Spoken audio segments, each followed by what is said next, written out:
Hola, muy bienvenidos a Una breve historia. Hoy conoceremos a Clemente y su carta a la iglesia de Corinto. Según la tradición, Clemente fue el tercer sucesor de San Pedro en Roma, después de Lino y Cleto.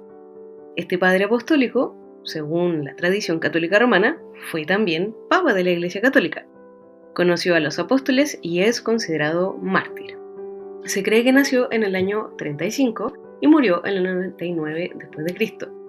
El testimonio más importante sobre su vida es el de San Ireneo, obispo de León, hasta el año 202, el cual atestigua que Clemente había visto a los apóstoles, se había relacionado con ellos y tenía todavía la predicación apostólica en sus oídos y su tradición ante sus ojos, esto en contra de los herejes.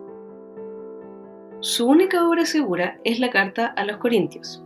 Eusebio de Cesarea, el gran archivero de los orígenes cristianos, la presenta con estas palabras: nos ha llegado una carta de Clemente reconocida como auténtica, grande y admirable. Fue escrita por él de parte de la iglesia de Roma a la iglesia de Corinto. Sabemos que desde hace mucho tiempo y todavía hoy es leída públicamente durante la asamblea de los fieles. Esto en su libro Historia Eclesiástica. Al inicio de este texto, escrito en griego, Clemente se lamenta de que las repentinas y sucesivas calamidades y tribulaciones le hayan impedido una intervención en el tiempo oportuno.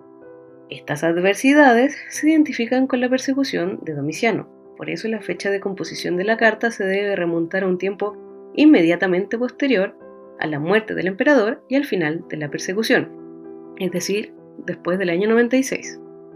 Han llegado además, bajo el nombre de Clemente, otros escritos, una segunda carta a los Corintios, 2 cartas a las vírgenes y diversos escritos homiléticos y narrativos, que pretenden presentar la predicación y el trabajo de Clemente.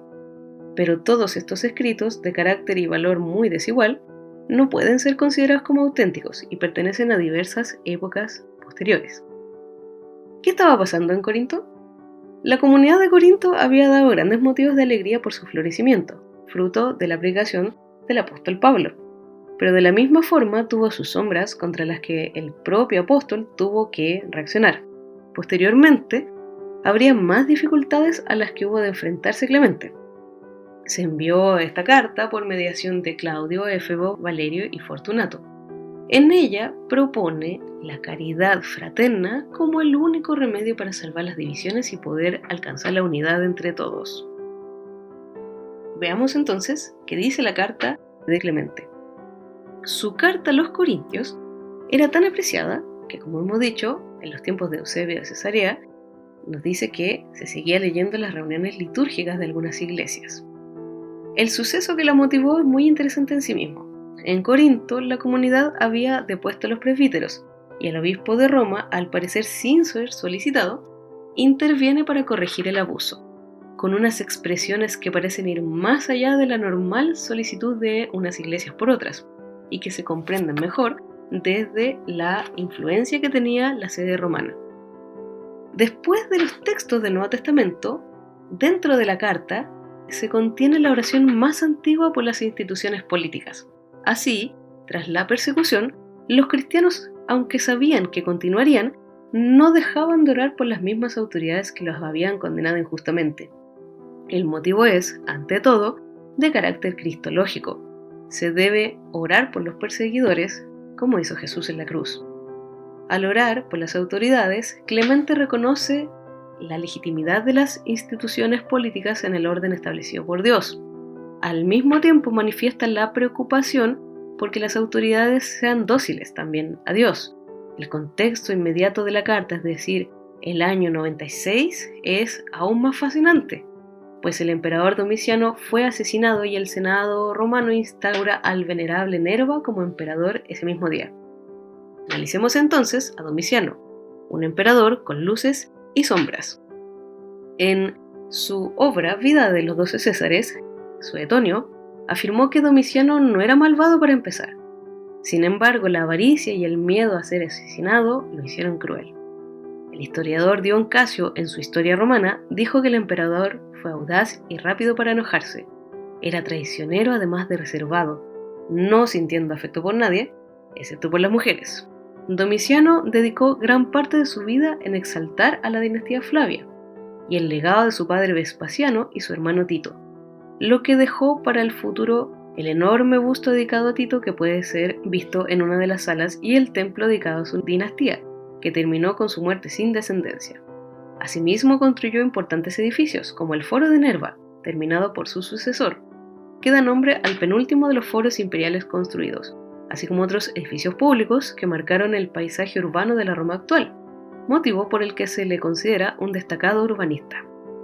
Debido a su temprana edad en el momento de subir al poder, a los 30 años, Domiciano se dejó llevar por la exuberancia y un deseo de reorganizar la administración, que le generaron el recelo y un conflicto con la aristocracia senadora que defendía el status quo, es decir, quería que las cosas siguieran tal cual estaban.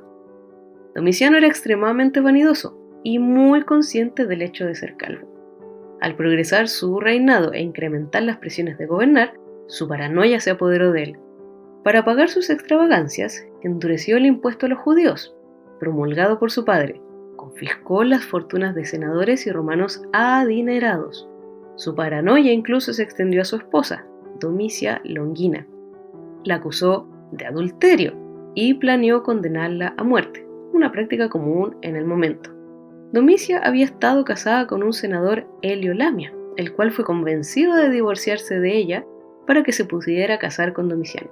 Domiciano dejó a su esposa temporalmente para vivir con su nieta Julia, la hija de Tito, por su segundo matrimonio, hasta que fue convencido por otros de regresar con su esposa. El emperador se veía a sí mismo como un gobernante absoluto y se enorgullecía de ser llamado amo o dios, Dominus Deus. Incluso renombró 2 meses con su nombre, Germanicus, septiembre, y Domitianus, octubre. El Senado fue despojado casi por completo de su poder, y su paranoia llevó a la ejecución de tanto senadores como oficiales imperiales por la más trivial de las ofensas. Por celos hizo ejecutar a Salustio Lúculo, un gobernador de Britania, por nombrar un nuevo tipo de lanza en su honor. Durante el principado de Domiciano, entre los años 90 y 96, tuvieron lugar algunas persecuciones a los cristianos, que aunque algunos autores afines a la nueva religión consideraron muy violentas, los historiadores actuales han concluido que no fueron tan importantes e incluso las ponen en dudas. Ahora bien, el hecho objetivo es que sí hubo persecuciones. Si bien los judíos fueron fuertemente gravados con impuestos, ninguna fuente contemporánea resalta la existencia de juicios o ejecuciones por conflictos religiosos. Sin embargo, otros estudiosos, sobre todo aquellos especializados en la Biblia, ponen de manifiesto que el libro de Apocalipsis fue escrito durante el principado de Domiciano, como reacción a la intolerancia religiosa del emperador, que se hacía llamar a sí mismo Señor y Dios. De hecho, Domiciano se presentaba a sí mismo como un Señor y Dios, al que los romanos debían adorar. A la izquierda de un cuadro se le muestra haciendo un sacrificio. Amenazado por pronunciamientos militares y las intrigas de los senadores, Domiciano impuso en Roma un auténtico régimen del terror, pero no pudo impedir que sus más allegados tramaran un plan y lo asesinaran en su palacio. Su reinado, a pesar de ser uno de relativa paz y estabilidad, estuvo envuelto en miedo y paranoia. Su muerte a manos de aquellos cercanos a él trajo el fin de la corta dinastía de los Flavios y es el contexto general en el cual esta oración por el poder civil contenida en la carta de Clemente a los Corintios, que ahora pasamos a revisar. Concede, oh Señor, unión de concordia y paz a estos tus siervos y a cuantos moran sobre esta tierra, como lo hiciste con nuestros padres, cuando te invocaban en fe y en verdad y llenos de piadoso sentimiento. Danos docilidad para obedecer en tu nombre, que es santo y todopoderoso, a nuestros gobernantes y jefes sobre la tierra. Les diste, oh Señor, la potestad del gobierno y la virtud de tu infinito e inefable poder, para que nosotros, reconociendo la magnificencia y la gloria que les has concedido, les seamos sumisos y ni en lo más mínimo ofendamos tu santa voluntad. Concédeles, oh Señor, paz, concordia y firmeza, para que puedan ejercer sin debilidad el poder que les has dado. Porque tú, oh Señor, celeste Rey de la eternidad, otorgas a los hijos de los hombres dignidad, gloria y virtud sobre todas las cosas de la tierra. Guía sus pensamientos, oh Señor, a fin de que conozcan lo que es bueno y agradable a tus divinos ojos, para que el poder que de ti vino lo ejerzan en paz y con mansedumbre, y penetrados de tu santo temor, participando así de tu misericordiosa bondad. Tú solo eres poderoso para ejecutar estas y otras muchas bondades con nosotros. Te honramos y te glorificamos por medio del supremo sacerdote y jefe de nuestras almas, Jesucristo. Por Él sea a ti la gloria y toda honra, ahora y de generación en generación, por la eternidad. Amén.